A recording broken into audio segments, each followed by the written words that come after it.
विश्वास अभी तक ले नहीं किया कि हम खेसारी जी के साथ स्टेज पर बनी। जी हाँ दोस्तों, आप लोगों को भी विश्वास नहीं हो रहा होगा कि सोशल मीडिया पे रातों रात कब कौन कितना वायरल हो जाए किसी को नहीं पता। नेपाल की रहने वाली सौम्या पोखरेल की किस्मत खेसारी लाल यादव जी ने चमका दी। इसी सोशल मीडिया से एक वीडियो निकल के सामने आ रही है जिसमें सौम्या पोखरेल जी गाना गा रही हैं स्टूडियो में।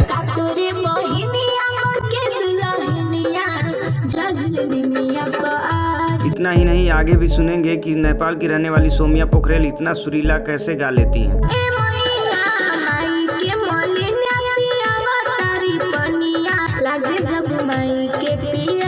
दोस्तों, आपने सुना कि नेपाल की रहने वाली ये सौम्या पोखरेल खेसारी टैटू गर्ल के नाम से जो जानी जाती हैं, इतना सुरीला गा लेती हैं आपको भी विश्वास नहीं हुआ होगा। इनके हाथ पे खेसारी लाल यादव जी का टैटू और इन्हीं टैलेंट की वजह से खेसारी लाल यादव जी ने भी इनको एज ए हीरोइन सेलेक्ट किया है और सिनेमा करने को कहा है और एक एल्बम करने को कहा है अपने साथ में। लेकिन मैं वादा करता हूँ कि इसके साथ एक एल्बम और एक सिनेमा जरूर करूंगा आप भी वादा करके जा रहा हूँ। तो दोस्तों, आप लोगों को क्या लगता है कि सौम्या पोखरेल जी सुपरस्टार सिंगर बन सकती हैं या फिर खेसारी लाल यादव जी के साथ फिल्मों में देखी जा सकती हैं एज ए हीरोइन के रोल में? अपनी राय कमेंट बॉक्स में लिख करके जरूर बताएं।